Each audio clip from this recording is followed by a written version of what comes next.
Hi, hello everyone. So let's continue the problems in percentages. So చూడండి ఇక్కడ question ఏమి ఇచ్చారు. If the numerator of a fraction is increased by 20% and denominator is decreased by 10%, the value of the new fraction become 3/8. The original fraction is. So ఏమంటున్నారు, ఒక fraction ఉంది, అయితే ఆ ఫ్రాక్షన్లో numerator కనుక 20% ఇంక్రీజ్ అయ్యి డినామినేటర్ 10% డిక్రీజ్ అయితే result అనేది 3/8 అవుతుంది. అయితే ఒరిజినల్గా ఉన్న ఫ్రాక్షన్ ఏంటి అని అడుగుతున్నారు. ఓకేనా. So let us take that original fraction as x/y. So ఆ ఒరిజినల్ ఫ్రాక్షన్ నేను x/y అనుకుంటున్నా. a/b మీకు ఇష్టం వచ్చింది అనుకోవచ్చు. ఓకేనా. సో ఫర్ సపోజ్ x/y అనుకుంటున్నా. ఇక్కడ ఏమంటున్నారు, numerator is increased by 20%. 20% increase అంటే ఎంత, 100 + 20 అంటే 120%. సో 120% అంటే 120/100. ఓకేనా. Next denominator is decreased by 10%. 10% decrease అంటే 100 - 10 90%. సో 90/100.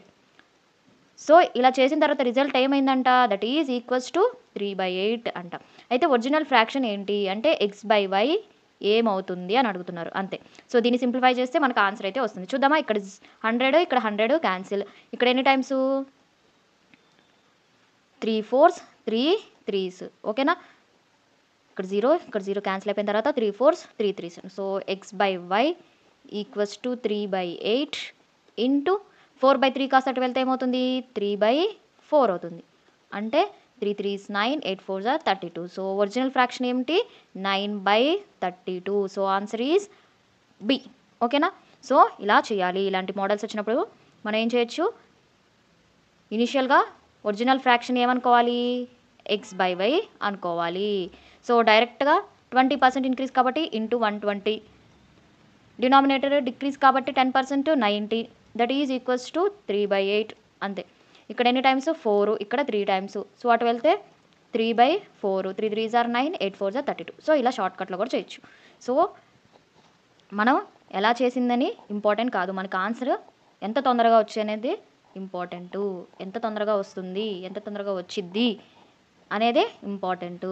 నువ్వు అక్కడ 3 వేసావా 2 వేసావా ఇటు నుంచి అటు తీసుకెళ్ళావా అనేది కాదు, మన మైండ్లోనే సగం క్యాలిక్యులేషన్ అయిపోవాలి. ఎప్పుడైనా సరే అర్థమెటిక్లో సగం క్యాలిక్యులేషన్ మన మైండ్లోనే అయిపోతే ఆటోమేటిక్గా మనకి టైం అనేది సేవ్ అవుతుంది. అన్ని క్వశ్చన్స్ అటెంప్ట్ చేయడానికి వీలుంటుంది ఎగ్జామ్లో, లేకపోతే అస్సలు అవ్వదన్నమాట అర్థమెటిక్. ఓకేనా.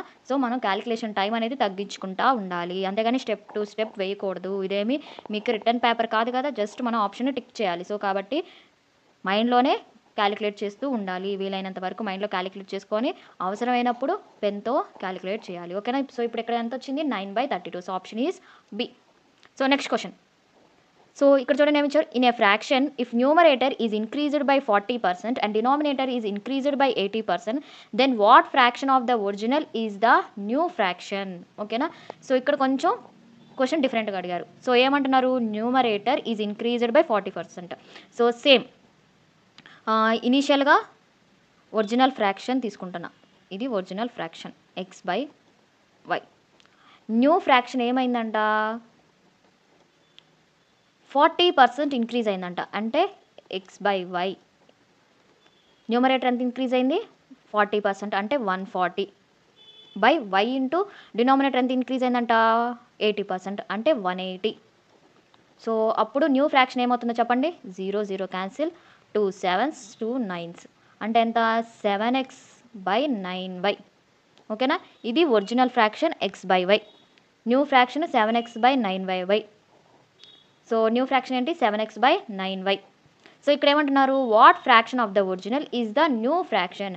న్యూ ఫ్రాక్షన్ అనేది ఒరిజినల్లో ఎంత ఫ్రాక్షను అని. జస్ట్ వాళ్ళు అడిగింది ఏంటంటే new fraction divided by original fraction. So ఇది వాళ్ళు అడిగింది. ఓకేనా. సో దాన్ని మనం ఇప్పుడు చేద్దాం. న్యూ ఫ్రాక్షన్ ఎంత, 7x/9y బై ఒరిజినల్ ఫ్రాక్షన్ ఎంత, x/y. సో ఇప్పుడు ఏమవుతుంది, అది 7x/9y ఇంటూ x/y కాస్త ఏమవుతుంది, y/x అవుతుంది. y cancel, x cancel. So 7/9 అవుతుంది. ఓకేనా. So option is C. So question ఎలా అయినా అడగచ్చు, డిఫరెంట్గా అడగచ్చు, బట్ మనం క్వశ్చన్ ఎలా అర్థం చేసుకున్నాము, ఎలా క్యాలిక్యులేట్ చేస్తున్నాము అనేది ఇంపార్టెంట్. ఓకేనా. సో ఇక్కడే క్యాలిక్యులేట్ చేయొచ్చు, ఈ స్టెప్ వేయకుండా ఇక్కడ x ఇక్కడ x క్యాన్సిల్, ఇక్కడ y cancel. So answer 7/9. So ఈ స్టెప్ కూడా వేయాల్సిన అవసరం లేదు. సో ఆన్సర్ ఏంటి 7/9. Option is C. So next problem చూద్దాం చూడండి. సో చూడండి ఇక్కడ క్వశ్చన్ ఏమి ఇచ్చారు. A fraction is increased by 20% and after that numerator increases by 240% and denominator increase to 150% so that the resultant becomes 1/5. What is the original fraction? So ఇక్కడ ఏమనుకుంటున్నాము, fraction x/y కదా. So let us take the original fraction as x/y.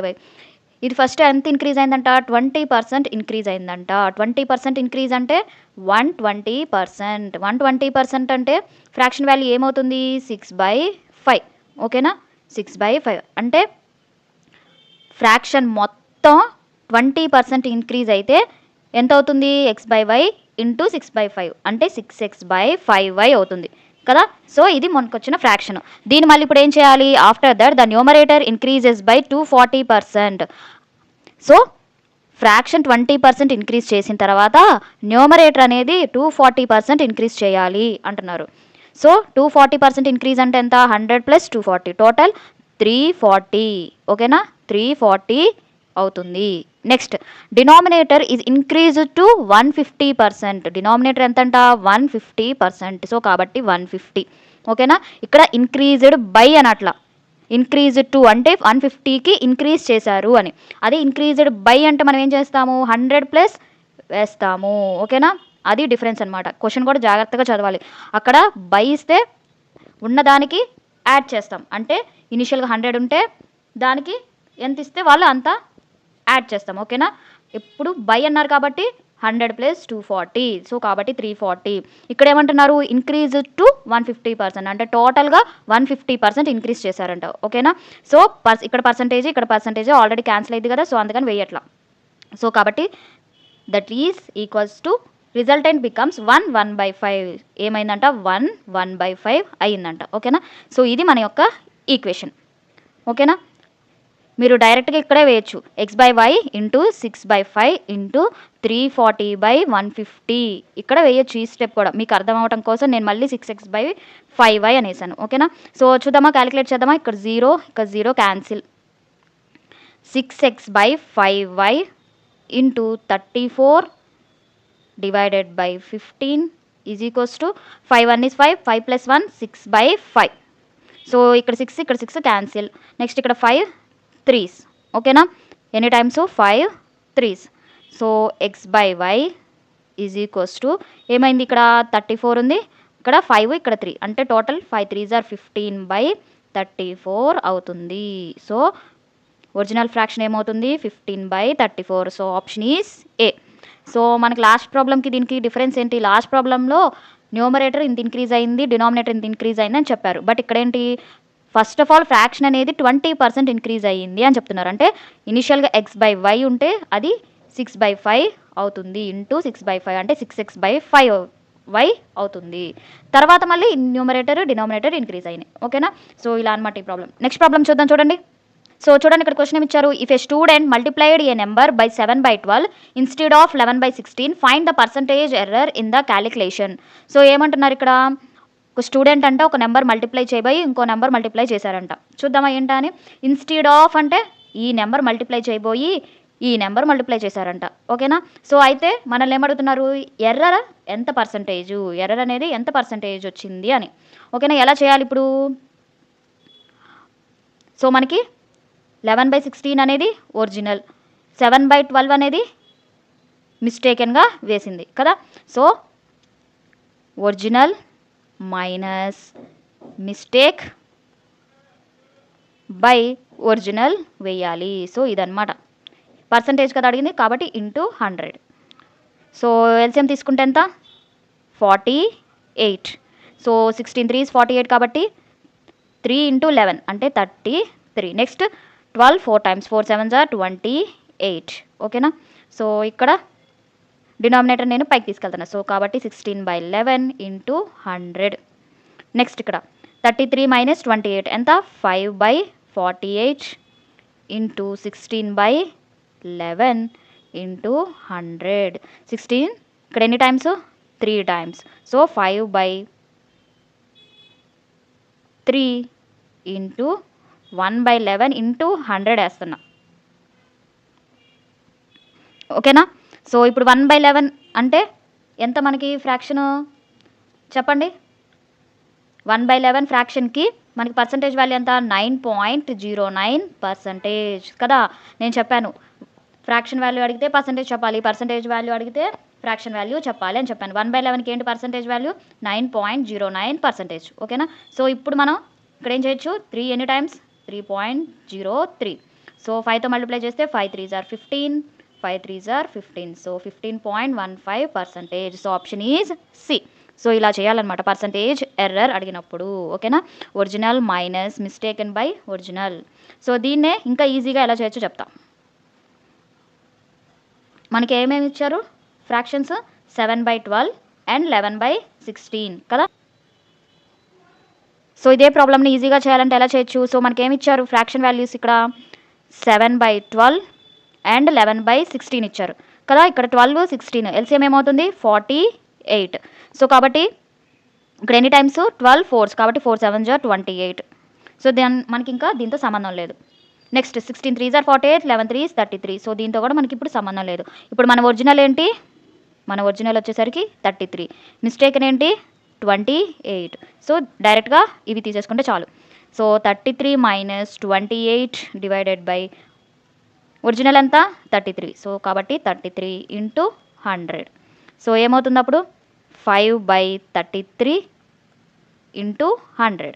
So 5/3 into 1/11 into 100 చేయాలి. So same అప్పుడు మనకి ఎంత వస్తుంది answer 15.15% వస్తుంది. So ఇలా అనమాట. సో ఇలాంటి ప్రాబ్లమ్స్ వచ్చినప్పుడు డైరెక్ట్గా డినామినేటర్స్ ఏంటో చూసుకొని డైరెక్ట్గా ఏం చేయొచ్చు, క్వశ్చన్ చూడగానే ఇలాంటి క్వశ్చన్స్ 12 16కి ఎల్సిఎం 48. సో కాబట్టి 12 ఎన్ని times 4 4 7s are 28.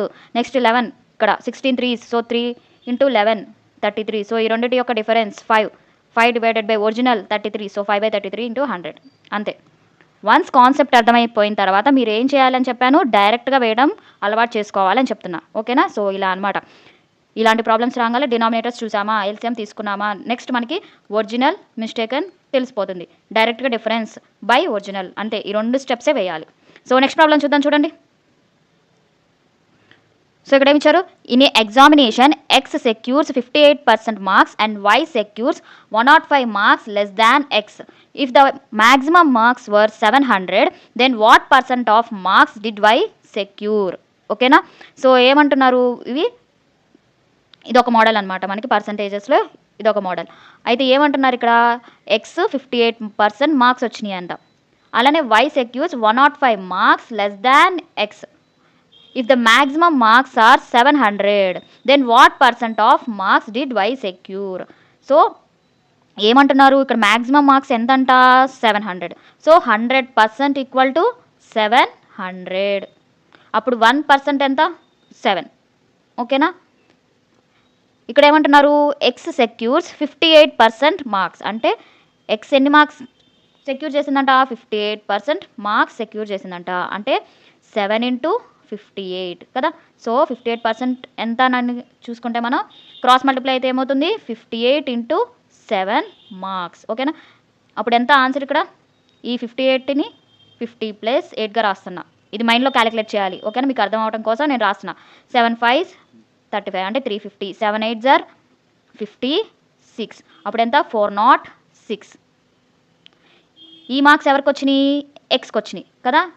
X secures 58% marks. ఆ 58% మార్క్స్ తెలియాలి అంటే మనకి 1% వాల్యూ తెలియాలి. ఆ 1% తెలియాలి అంటే మనకి 100% 700 అని ఇచ్చారు. సో 1% తెలిసింది కాబట్టి 58% ఈజీగా తెలుస్తుంది. ఎందుకు తెలియాలి మనకి ఇక్కడ ఎక్స్ మార్క్స్, ఇక్కడ ఏమన్నారు Y secures 105 marks less than X. X మీద 105 మార్క్స్ తక్కువ అంట వైకి. మరి ఎక్స్ తెలియాలి కదా, అందుకని మనం ఎక్స్ని క్యాలిక్యులేట్ చేసాము. ఎక్స్ ఎంత ఇప్పుడు 406 మైనస్ 105. సో 6 నుంచి 5 తీస్తే 1 0, 4 నుంచి 1 తీస్తే 3 అంటే 301 మార్క్స్ అనేవి ఎవరికి వచ్చినాయి వైకి వచ్చినాయి. బట్ వాళ్ళు అడుగుతుంది వైకి ఎన్ని మార్క్స్ వచ్చినాయా అనా కాదు, what % of marks did Y secure. అయితే వై అనేది ఎన్ని మార్క్స్కి సెక్యూర్ చేసిందని అడగట్లా, ఎంత % ఆఫ్ మార్క్స్ సెక్యూర్ చేసిందని అడుగుతున్నాడు కదా. సో కాబట్టి వైకి ఎన్ని మార్క్స్ వచ్చినాయి 301 మార్క్స్ వచ్చినాయి. టోటల్ మార్క్స్ ఎన్ని 700 కాబట్టి డివైడెడ్ బై 700 ఇంటూ 100% కదా మనల్ని అడిగింది, కాబట్టి into 100. 2 zeros cancel. Any time 7 4s 28 21, కాబట్టి 7 3s 21. సో ఎంత percentage? 43%. So option is C. ఓకేనా. నెక్స్ట్ ప్రాబ్లం చూద్దామా? చూడండి, నెక్స్ట్ ప్రాబ్లం చూద్దాం. సో ఇక్కడ క్వశ్చన్ ఏమి ఇచ్చారు చూడండి. A scored 30% marks and failed by 15 marks. B scored 40% marks and obtained 35 marks more than those required to pass. The pass percentage is. ఏమంటున్నారు? ఏ అనేది 30% మార్క్స్ని స్కోర్ చేసింది, కానీ 15 మార్క్స్తో ఫెయిల్ అయ్యింది, అంటే ఇంకా 15 మార్క్స్ రావాల్సి ఉంది అని. అలానే B scored 40% marks and obtained 35 marks more, అంటే 40% మార్క్స్ అయితే వచ్చినాయి, కానీ పాస్ పర్సంటేజ్ మీద 35 మార్క్స్ మోర్ వచ్చినాయి. అదే ఏ తీసుకుంటే పాస్ మార్క్ మీద 15 మార్క్స్ తక్కువ వచ్చినాయి. అయితే పాస్ పర్సంటేజ్ ఎంత అని అడుగుతున్నాడు. ఓకేనా. క్వశ్చన్లో ఏం అడుగుతున్నాడు? పాస్ పర్సంటేజ్ ఎంత. సో ఇప్పుడు మనకి ఈ రెండు పాస్ పర్సంటేజే కదా. ఏ స్కోర్ చేసినా పాస్ పర్సంటేజే స్కోర్ చేసింది, బి స్కోర్ చేసినా పాస్ పర్సంటేజ్ స్కోర్ చేయాల్సిందే కదా. సో కాబట్టి 30% మార్క్స్ స్కోర్ చేసింది ఎవరు? ఏ. కానీ 15 మార్క్స్ తక్కువ వచ్చినాయి, అంటే పాస్ పర్సంటేజ్కి 15 మార్క్స్ రావాలి. యాక్చువల్గా అయితే 15 మార్క్స్ రావాలి, కానీ తక్కువ వచ్చినాయి కదా. సో కాబట్టి మనం ఏం చేస్తాము? యాడ్ చేస్తాం. That is equals to B score 40% marks. B ఎంత స్కోర్ చేసిందంట? 40% మార్క్స్ స్కోర్ చేసిందంట, కానీ పాస్ పర్సంటేజ్ మీద 35 మార్క్స్ అనేది ఎక్కువ స్కోర్ చేసింది, అంటే తగ్గించాలి కదా పాస్ మార్క్స్ రావాలి అంటే. సో కాబట్టి -35. So A pass mark, be pass mark ఇది. ఓకేనా. 30% మార్క్స్ స్కోర్ చేసింది ఏ, కానీ 15 మార్క్స్ ఇంకా రావాలి, వస్తేనే పాస్ పర్సంటేజ్ వచ్చినట్టు కదా. కానీ ఏమైంది? 15 మార్క్స్ తక్కువతో ఫెయిల్ అయ్యాడు. పాస్ అవ్వాలంటే ఏమవ్వాలి? 15 మార్క్స్ యాడ్ చేయాలి కదా వచ్చిన దానికి. సో కాబట్టి 30% + 15. సో ఇక్కడ బీకి ఎన్ని మార్క్స్ వచ్చినాయి? 40% మార్క్స్ వచ్చినాయి, కానీ పాస్ మార్క్ మీద 35 మార్క్స్ ఎక్కువ వచ్చినాయి. మరి పాస్ మార్క్స్ రావాలంటే ఏం చేయాలి? -35, అంటే వచ్చిన మార్క్స్లో నుంచి 35 తీసేస్తే బీకి వచ్చిన పాస్ మార్క్స్ వస్తాయి. అంటే రెండు పాస్ మార్క్స్ ఈక్వల్ కదా. ఇప్పుడు సపోజ్ ఏదైనా ఎగ్జామ్లో ఇప్పుడు సపోజ్ 100 తీసుకున్నాం అనుకోండి, పాస్ మార్క్ 35 ఉంటుంది. ఓకేనా. అప్పుడు ఏ కన్నా, బి కన్నా, సి కన్నా, డి కన్నా పాస్ మార్క్ అంటే ఎంత చెప్తాము? 35 మార్క్స్ అని చెప్తాం కదా సపోజ్. అట్లానే ఇక్కడ ఏకై 30% మార్క్స్ వచ్చినాయి, కానీ ఇంకా 15 మార్క్స్ వచ్చుంటే పాస్ అయ్యేవాడు, అంటే 15 మార్క్స్ యాడ్ చేస్తే తనకు వచ్చిన దానికి పాస్ పర్సంటేజ్ వచ్చేది. అలానే బీకి కూడా 40% మార్క్స్ వచ్చినాయి, కానీ ఎంత ఎక్కువ వచ్చినాయి? 35 మార్క్స్ ఎక్కువ వచ్చినాయి పాస్ మార్క్ మీద. మరి పాస్ మార్క్ రావాలంటే 35 మార్క్స్ తీసేయాలి. ఓకేనా. చూడండి, అప్పుడు ఈ రెండు ఈక్వల్ అవుతాయి. ఇక్కడ వచ్చిన పాస్ మార్క్ ఈక్వల్, ఇక్కడ వచ్చిన పాస్ మార్క్ ఈక్వల్. ఏకి వచ్చినా, బీకి వచ్చినా, సికి వచ్చినా, డీకి వచ్చినా. సో ఇక్కడ చూడండి 30%, ఇక్కడ 40%, ఏమవుతుంది? 10%. ఓకేనా. ఈ 40లో నుంచి 30 తీసేస్తే 10%. ఈ 35 అటు తీసుకెళ్తే 35 + 15 ఏమవుతుంది? 50 అవుతుంది. అప్పుడు 1% ఎంత? 5 అవుతుంది. ఓకేనా. 1% 5 అవుతుంది. ఇప్పుడు టోటల్ మార్క్స్ అన్నారనుకోండి, ఏం చేయాలి మనం? 100% ఎంత. ఓకేనా. సో ఇక్కడ క్వశ్చన్లో టోటల్ మార్క్స్ ఎంత అని అడుగుతాడు, లేదా మ్యాక్సిమం మార్క్స్ ఎంత. అప్పుడు ఏం చేయాలి మనం? 1% మనకి ఎంత వచ్చింది? 5 అని వచ్చింది. అప్పుడు 100% ఏమవుతుంది? టోటల్ మార్క్స్ అవుతుంది. సో కాబట్టి 100% = 500. అప్పుడు టోటల్ మార్క్స్ ఎంత అని చెప్తాము? 500 అని చెప్తాం, ఒకవేళ క్వశ్చన్లో అడిగుంటే. బట్ ఇక్కడ ఏమంటున్నారు? పాస్ పర్సంటేజ్ అని అడుగుతున్నాడు. సో పాస్ పర్సంటేజ్ అడుగుతున్నాడు. ఇక్కడ చూడండి 30% మీద 15 మార్క్స్ యాడ్ అవ్వాలి కదా. పాస్ పర్సంటేజ్ రావాలంటే 30%కి 15 మార్క్స్ యాడ్ అవ్వాలి. 1% 5 అయినప్పుడు 15 మార్క్స్, 1% 5 మార్క్స్ అయినప్పుడు 15 మార్క్స్ ఎంత అవుతుంది చెప్పండి? ఇక్కడ ఎన్ని టైమ్స్ మల్టిప్లై అయింది? × 3. సో కాబట్టి ఇక్కడ కూడా × 3. సో కాబట్టి 1 × 3 3% అవుతుంది. అంటే 3% = 15 మార్క్స్. సో 30% ప్లస్ ఈ 15 మార్క్స్ దేనికి ఈక్వల్? 3% ఈక్వల్. అప్పుడు ఏమవుతుంది? 33% రావాలి. ఎగ్జామ్లో పాస్ మార్క్స్ రావాలంటే ఎంత రావాలి? 33% రావాలి. సో మేడం మీరు ఏకి తీసుకున్నారు, నేను బీకి తీసుకుంటాను అంటారా? సో చూద్దాం, ఇక్కడ కూడా బీకి కూడా 33% వస్తుందా రాదా అని. సో ఇక్కడ ఎంత? 40% కదా. ఇక్కడ ఎంత? 35 మార్క్స్. ఇక్కడ ఎంత? 35 మార్క్స్.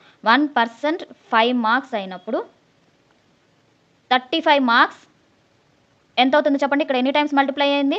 5 7s are 35. సో కాబట్టి ఇక్కడ కూడా × 7, అంటే 7% = 35 మార్క్స్. అంటే ఇక్కడ 40% - ఎంత 7%. అంటే 35 మార్క్స్ అంటే ఎంత 7%. 40 - 7 ఏమవుతుంది 33%. ఓకేనా.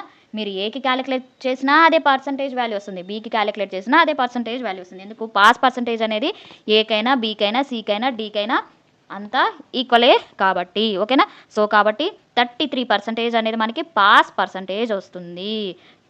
ఒక క్లాస్లో ఒక స్టూడెంట్కి పాస్ పర్సంటేజ్ ఎంత అంటే ఏం చెప్పాలి 33%. So option is C. So ఇప్పుడు మీరు పాస్ పర్సంటేజ్ కనుక్కున్నారు, అదే పాస్ మార్క్స్ ఎన్ని అని అడిగారు అనుకోండి క్వశ్చన్లో ఏం చేస్తారు, పాస్ మార్క్స్ అని అడిగితే ఏం చేయాలి చెప్పండి. Pass percentage 33%. అదే పాస్ మార్క్స్ అని అడిగితే 1% 5 మార్క్స్ అయినప్పుడు పాస్ పర్సంటేజ్ ఎంత మనకి కావాల్సింది 33%. సో కాబట్టి 33% ఎంత అంతే సింపుల్. సో కాబట్టి 33 × 5 అవుతుంది. క్రాస్ మల్టిప్లై చేస్తే 33 × 5, 5 3 = 15, 5 3 = 15. కాబట్టి 165 మార్క్స్ అనేవి మనకి పాస్ మార్క్స్ అవుతాయి. ఓకేనా. 165 అనేది పాస్ మార్క్స్ అవుతాయి.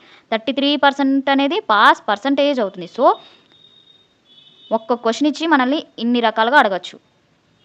ఇక్కడ మనల్ని పాస్ పర్సంటేజే అడిగాడు, లేదా మ్యాక్సిమం మార్క్స్ కనుక్కోవాలన్నా కనుక్కోవచ్చు, లేదా పాస్ మార్క్స్ అన్నా కనుక్కోవచ్చు. ఓకేనా. చూడండి ఇక్కడ క్వశ్చన్ ఏమి ఇచ్చారు. In a school examination a candidate who secures 30% of the maximum marks fails by 24 marks and another candidate who secures 35% marks of the maximum marks gets 16 marks more than minimum pass marks. The maximum marks are. ఓకేనా. So same ఇంత question లాగే 30% వచ్చినాయి కానీ fails by 24 marks. అలానే ఇంకో క్యాండిడేట్కి 35% marks వచ్చినాయి కానీ pass marks మీద 16 మార్క్స్ ఎక్కువ వచ్చినాయి. సో మీకు ఈజీగా అర్థం అవ్వాలంటే ఎప్పుడైనా సరే ఫెయిల్ వచ్చినప్పుడు ఏం చేయాలి, యాడ్ చేయాలి. మోర్ వచ్చినప్పుడు ఏం చేయాలి, తీసేయాలి. ఓకేనా, మైనస్ చేయాలి. సో ఇక్కడ చూడండి 30% మార్క్స్కి 24 మార్క్స్తో ఫెయిల్ అయ్యాడు అంటే 24 మార్క్స్ మనం ఏం చేయాలి ఇప్పుడు యాడ్ చేయాలి. పాస్ మార్క్స్ కావాలంటే ఆ క్యాండిడేట్కి ఏం చేయాలి, నీకు 13% మార్క్స్ వచ్చినాయి, ఫెయిల్ అయ్యావు, నీకు పాస్ మార్క్ రావాలి అంటే ఇంకో 24 మార్క్స్ రావాలి అని. ఓకేనా. నెక్స్ట్ ఇంకో క్యాండిడేట్కి ఏమొచ్చింది 35% మార్క్స్ వచ్చినాయి. ఎంత ఎక్కువ వచ్చినాయి పాస్ మార్క్స్ మీద 16 మార్క్స్ ఎక్కువ వచ్చినాయి. సో కాబట్టి 35% ఏం చేయాలి -16 అంటే పాస్ మార్క్స్కి రావాలి అంటే ఏం చేయాలి 16 మార్క్స్ తీసేయాలి. ఓకేనా. సో కాబట్టి ఇక్కడ 30% ఇక్కడ 35%. So total 5%. 35 - 30 5%. నెక్స్ట్ ఇక్కడ 24 ఇక్కడ 16 యాడ్ చేస్తే 30 40. ఓకేనా. 24 + 6 30, 30 + 10 40. సో 1% ఏమవుతుంది చెప్పండి 8 అవుతుంది కదా. 5 ఎన్ని టైమ్స్ 8 టైమ్స్. ఇక్కడ ఏమడుగుతున్నారు మ్యాక్సిమం మార్క్స్. మ్యాక్సిమం మార్క్స్ అంటే ఎంత 100%. సో కాబట్టి 100% ఎంత. సో కాబట్టి ఏమవుతుంది 100 × 8 800 marks. So option is D. ఓకేనా. సో ఇలాంటి మోడల్ రాగానే ఏం చేయాలి మనం డైరెక్ట్గా ఈ స్టెప్ వేసేసుకోవాలి ఇంకంతే. కాన్సెప్ట్కి వెళ్ళి సో ఇక్కడ ఒక క్యాండిడేట్ 30% వచ్చినాయి, 24 మార్క్స్ తక్కువ వచ్చినాయి, సో మనం యాడ్ చేయాలి.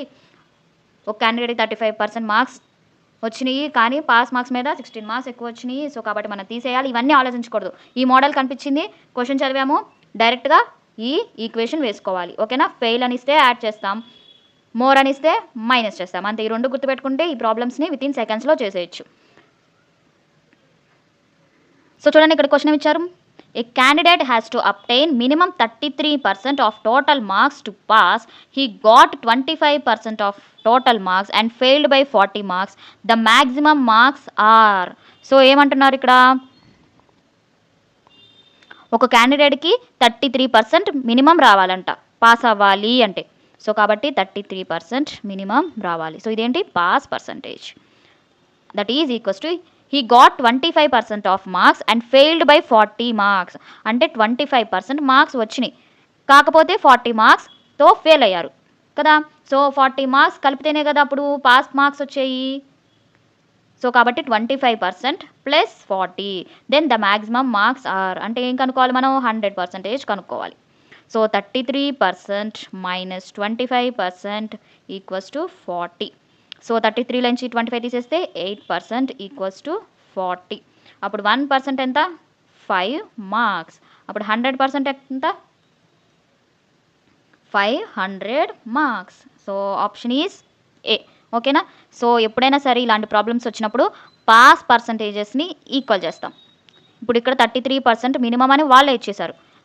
ఇక్కడ ఫర్ సపోజ్ 33% మార్క్స్ వచ్చినాయి అయితే పాస్ పర్సంటేజ్ మీద ఒక 10 మార్క్స్ మోర్ వచ్చినాయి అన్నారు అనుకోండి. అప్పుడు ఏం చేస్తారు, 33% మార్క్స్ మైనస్ 10 మార్క్స్ 25% ప్లస్ 40 వేస్తారు. ఓకేనా.